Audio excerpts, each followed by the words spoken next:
আসসালামু আলাইকুম ওয়া রাহমাতুল্লাহ। ইন্নাল হামদুলিল্লাহ ওয়াসসালাতু ওয়াসসালামু আলা রাসূলিল্লাহ। প্রিয় দর্শক শ্রোতা, দূরে এবং কাছে, দেশে এবং প্রবাসে যারা দেখতে পাচ্ছেন, সবাইকে আন্তরিক মোবারকবাদ।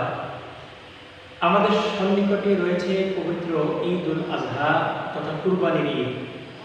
এই ঈদকে সামনে রেখে আমাদের প্রত্যেকের রয়েছে অনেক তামান্না, অনেক আশা, অনেক ইবাদত বন্দেগীর নিয়ত। আল্লাহ রাসূল সাল্লাল্লাহু আলাইহি ওয়াসাল্লাম হাদিসে পাক উল্লেখ করেছেন, মান ওয়াজাদা সাআতান ফালাম ইউদাহি ফালা ইয়াকুবান্না মুসাল্লানা। যে ব্যক্তির উপরে কুরবানি ওয়াজিব হইল কিন্তু সে ব্যক্তি ইচ্ছা করে কুরবানি দিল না, সেজন্য আমার ঈদগাহ নিকটবর্তী না হয়। নাউযুবিল্লাহি মিন যালিক।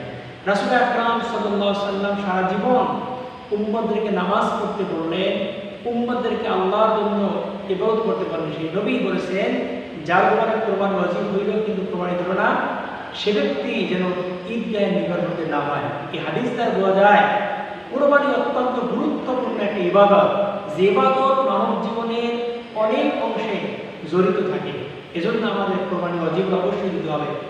আল্লাহ রাব্বুল আলামিন কোরআনে বলেছেন, কুলিন্না সালাতি, হে রাসূল আপনি বলুন আমার নামাজ, অনুসুকি আমার কুরবানি, ওমাহিয়ায়া আমার জীবন, ওমামাতি আমার মরণ, লিল্লাহি রাব্বিল আলামিন মহা পরাক্রমশালী আল্লাহর জন্য। এই আয়াতে কারিমা দ্বারা বোঝা যায় বান্দা যখন দুনিয়ার ভিতরে কুরবানি দিবে আল্লাহর জন্য দিবে, হায়াত মওতের মালিক আল্লাহকে মানবে, সব কিছুর মালিক আল্লাহকে যখন মানবে, বান্দার জীবনের সমস্ত গুনাহ খাতা মাফ হয়ে যাবে। আল্লাহ কোরআনে বলেছেন, ফাসাল্লি লিরাব্বিকা ওয়ানহার, হে রাসূল আপনি আল্লাহর জন্য নামাজ পড়েন, আল্লাহর জন্য ইবাদত করেন, আল্লাহর জন্য কুরবানি করেন। এই আয়াতে কারিমার মাধ্যমে আল্লাহ কুরবানি ওয়াজিব করেছেন। এজন্য আমাদের ঈমানদার মুসলমান সবার উচিত কুরবানি ওয়াজিব হলে অবশ্যই কুরবানি দেওয়া। কুরবানি অনেক বহুত বড় এক সওয়াবের কাজ, অনেক ফজিলতের কাজ। এজন্য আমাদের প্রত্যেক ঈমানদারকে অবশ্যই কুরবানি ওয়াজিব হলে কুরবানি দিতে হবে।